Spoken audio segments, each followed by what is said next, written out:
신사숙녀 여러분, 좋은 하루 되세요. 인도네시아와 차세대 전투기 공동개발 조건 재협상을 위해 강은호 방위사업청 차장 등 한국 협상단이 22일 오후 자카르타로 출국한다. 방산업계 등에 따르면 한국과 인도네시아는 23에서 24일 1박 2일 동안 KF-X 분담금 비율 등 공동개발 조건 재협상을 벌인다. 한국에서는 방사청과 한국항공우주산업 관계자 10여 명이 출장 온다. 재협상이 열리는 것은 프라보워 수비안토 국방부 장관이 작년 10월 말 취임한 이후 처음이다. 이번 재협상에서는 개발 분담금 비율 조정과 기술 추가 이전 등이 쟁점으로 꼽힌다.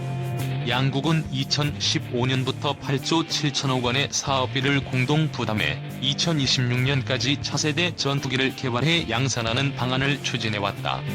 인도네시아는 전체 사업비의 20%인 1조 7천억 원을 투자하고 시제기 1대와 기술 자료를 이전받은 뒤 차세대 전투기 48대를 인도네시아에서 현지 생산할 계획이다. 하지만 인도네시아는 경제 사정이 어렵다며 2017년 하반기 분담금부터 지급을 미루더니 4월 말 기준으로 5,003억 원이 밀렸다. 다음 달이 되면 연체금은 6개월치 1,040억 원이 더 늘어난다. 조코 위도도 인도네시아 대통령은 2018년 9월 한국을 국빈 방문했을 때 문재인 대통령에게 KF-X 분담금 중 인도네시아 부담률 5% 축소 등 재협상을 요구했다. 한국은 작년 11월 조코위 대통령의 한아세안 특별정상회의 참석을 앞두고 재협상을 타결하도록 인도네시아가 분담금 비율은 지키되 일부 현물로 납부하는 쪽으로 견해차를 좁혔다. 하지만 군장성 출신이자 조코위 대통령의 대선 맞수인 프라보워가 작년 10월 말 국방부 장관으로 전격 기용된 뒤 국방예산과 무기체계를 전면 검토하겠다며 지금까지 재협상을 보류했다. 프라보워 장관은 취임 후 말레이시아, 터키, 중국, 일본, 필리핀, 프랑스, 독일, 러시아를 방문해 무기체계 구매 등 국방협력을 논의했으나 한국은 방문하지 않았다.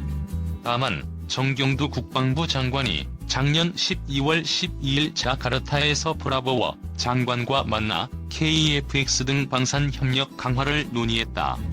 프라보워 장관은 KF-X 분담금이 5천억 원 이상 밀린 상태에서 러시아산 수호이 수-35와 프랑스산 라팔 전투기, 미국산 F-16 전투기 중에서 일부를 사들일 것처럼 저울질하는 모습을 보였다. 최근에는 그가 오스트리아의 유로파이터 타이푼 구매에 관심을 보였던 보도도 나왔다.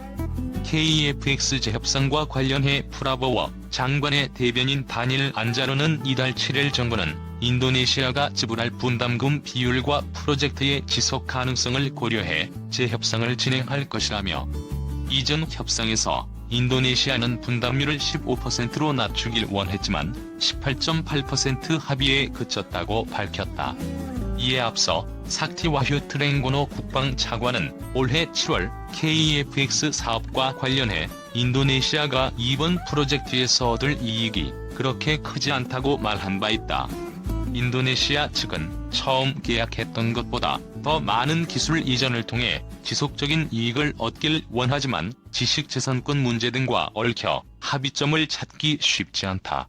인도네시아는 KF-X와 개발과 관련해 2016년 하반기부터 한국에 기술진을 파견했으나 올해 3월 코로나19 바이러스 확산을 이유로 기술진 114명을 귀국시키고 현재까지 돌려보내지 않았다.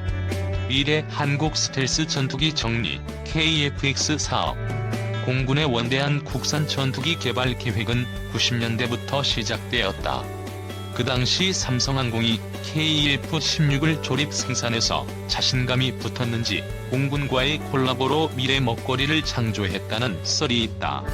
여하튼 KT-1과 KF-16, T-50, FA-50까지 대표 기업인 삼성항공과 카이로 이어지는 기간 동안 전투기에 대한 기술력을 쌓았다. KF-X 사업은 2002년 소요 결정을 시작으로 2008년까지 선행 연구를 했다. 2008년부터 2012년까지 탐색 개발, 2012년부터 2015년까지 체계 개발과 각종 계약을 했다. 선행 연구 과정에서 터키는 오바를 해서 커트했고, 인도네시아의 20% 지분 참여와 카이 20%, 정부 60% 지분 비율로 정리되며 2010년 인도네시아와 계약하였다. 우여곡절이 매우 많았지만 결국 2015년 12월 사업에 착수했다. 기체 크기와 엔진 개수, 레이더, 센서류 등의 ROC가 계속 바뀌다가 2014년 확정되었다. 비교 성능의 기체는 당시는 F-16보다 나은 성능, 요즘은 FA-18 슈퍼호넷급 전투기이다. ADD와 카이가 주도하고 250여 개의 기업체와 대학, 연구소가 참여한다. 2015년부터 2026년까지 10여 년간 약 8조 8천억 원의 연구 개발비로 시제기 6대를 만들고 한국은 약 9조 원을 들여 120대 양산 계획이다. 엔진은 G사의 F410, 4G400으로 결정했다.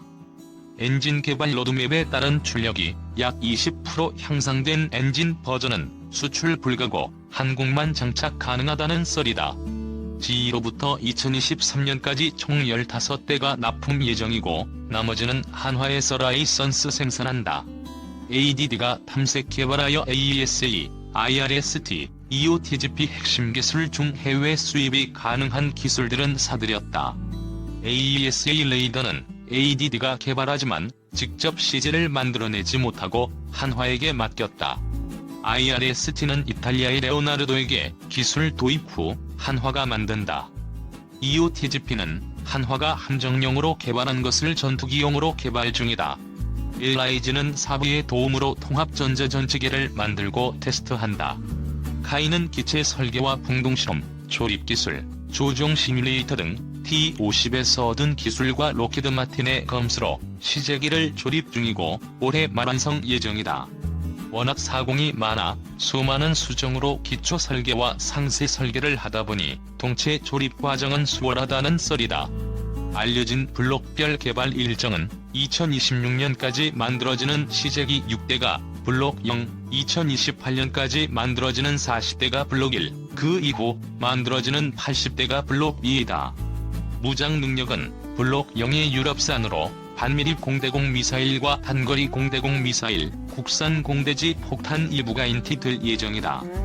블록 1은 미국산 공대공 무기도 인티되고 공대지 임무 능력은 50% 정도만 가능할 듯하다. 블록 2에서 공대공, 공대지의 완벽한 능력을 발휘할 예정이다. 체계 통합은 기체 제어 부분은 블록 0에서 완료하고 각종 레이더와 센서류들도 블록 2까지 완료할 계획이다. 역시 모든 체계 통합의 핵심은 소프트웨어적 통합이다. 계획된 일정을 맞추는 것이 쉽지 않을 것이다. 지금까지 KEFX 사업의 간단 정리를 해보았다. 역시 항공 덕후들과 공군 밀매들이 많고 워낙 시끄러웠던 국방 사업이라 국민들도 관심이 많아서 인터넷에 수많은 정보들이 있었다. 가장 큰 관심사는 블록 2나 3에서 내부 무장창을 가진 풀스텔스형으로 개발되는가 일 것이다.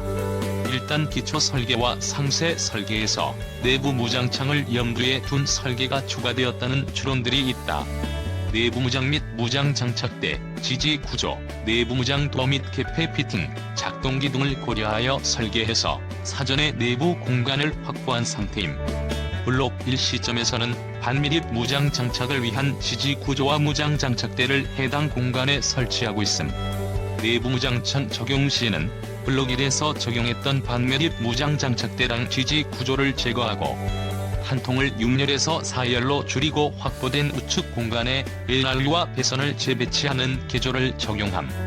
장입 함량량이 500발에서 400발 수준으로 줄어들지만 그럼에도 공군 요구 성능은 만족하고 있는 상태라서 문제는 아님.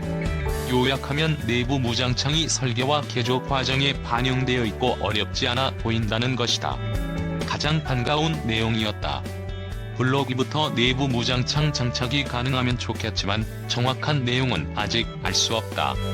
ADD 50주년 기념 영상과 카이의 사고에서 캡처한 사진들로 내부 무장창이 4발이냐 6발이냐로 흥분들 했지만 계획하고 연구하고 있구나 정도로 추론할 뿐이다.